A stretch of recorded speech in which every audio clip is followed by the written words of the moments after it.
Ito mga boss, dahil mausok po itong makinan to, tanggal natin yung spark plug at nakikita po natin basa po ng langis. Ibig sabihin po, ang nasusunog ng spark plug ay langis, kaya po mausok ang tambutso nito. At saka pumapalya siya dahil ang halos gumagana na lang 3 piston.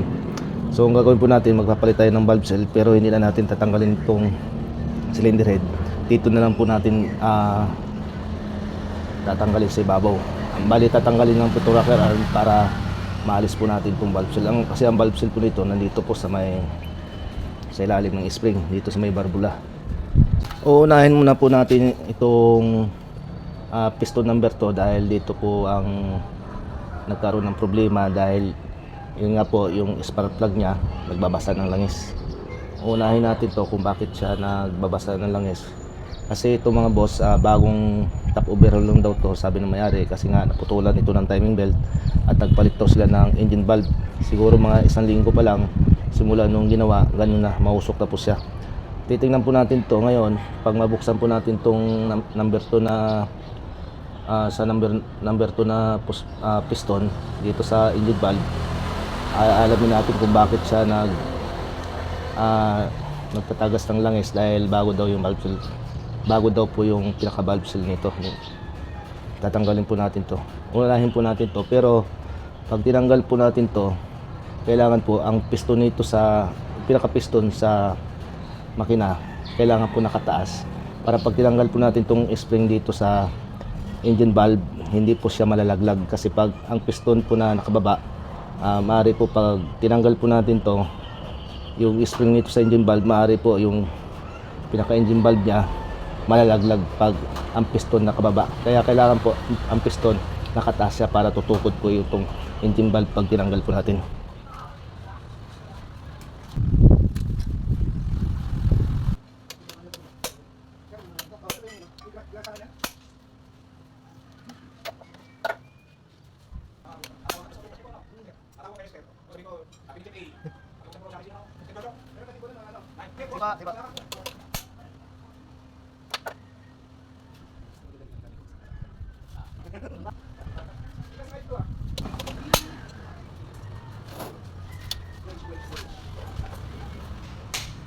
Ito po yung valve seal na pinalitan po na bago nga po talaga to.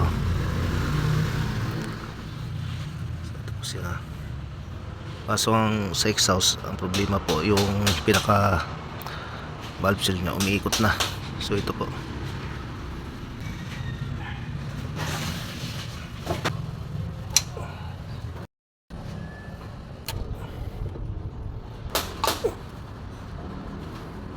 ito nga mga boss, nakikita po natin bago nga yung valve seal nya. Pero ito mga boss, may nakita po tayong sira dito, ang kanyang valve guide.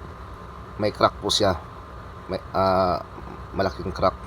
Pero ito mga boss, dapat hindi na namin to ibaba ang cylinder head, valve seal lang sanang palitan. Pero ang problema, ang naging problema nito, ang kanyang valve guide.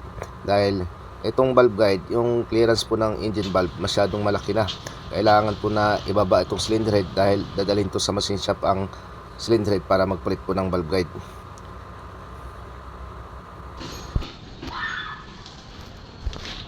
Ito na nga po, na ibaba na natin yung cylinder head. Dito sa cylinder head, makikita po natin yung sa piston number 2 na engine valve, basang-basa po ng langis. So ito po siya, ibig sabihin dito po talaga nagmula yung pag-usok ng ating makina, kung bakit pausok. Kitang-kita po natin ang nakakabit mo na cylinder head gasket, bago nga talaga. Totoo nga talaga na bagong gawa to, dahil sabi nga ng may-ari, 1 linggo pa lang na ginawa itong makina niya. Dito po sa may piston, nakikita po natin basang-basa po talaga ng langis itong number 2 na piston. Ito po namin yung valve guide. Chinecheck po namin na mabuti kung may crack ba bawat isa. Check na natin itong mga valve guide, inisa-isa na namin. Bali ang sira lang talaga doon sa nag-iisa lang po talaga ang may problema doon sa number 2 na piston. So ito po siya. So ito na nga mga boss, napagawa na po natin tong valve guide nito at napalitan na rin natin ng valve seal. Doon ko na po sa machine shop na pinakabit ito para maganda ang pagkakabit ng valve guide, kasi nga yung valve guide nito basag. Tapos itong mga valve seal bago na po ito lahat, at ito na po ikakabit ko na po ito. Mamaya malalaman natin kung mawawala ba ang usok nito. Cylinder head gasket, may napansin po ako na pinagkaiba dito, dahil ito pong nakakabit na ito po kasi nakakabit na una bago natin tanggalin. Ito po yung cylinder head gasket na nakakabit. Itong cylinder head gasket po na to, malaki po yung butas sa may yung pinakabilog dito. Labas na labas po yung liner nya, hindi siya lapat na lapat, hindi siya umabot sa gitna. Pero itong cylinder head gasket na to, parehas naman po.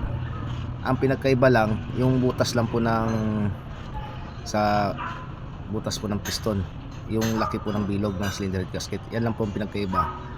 Ang makina po nito, bali ang makina po nito 4G13, ito po siya. Pero ang nakakabit na cylinder head gasket pang 4G15.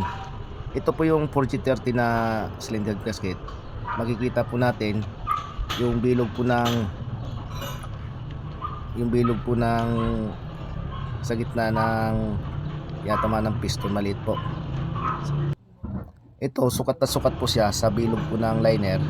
Yung laki ng liner, ganun din po ang bilog ng cylinder head gasket. So ito po ang pinagkaiba doon sa dating nakakabit sa 4G15. Ito pong 4G13 po ito nakakabit, kaya saktong sakto po siya sa bilog ng sa may liner. So ito po siya. At saka mapapansin po natin yung gitna malapad,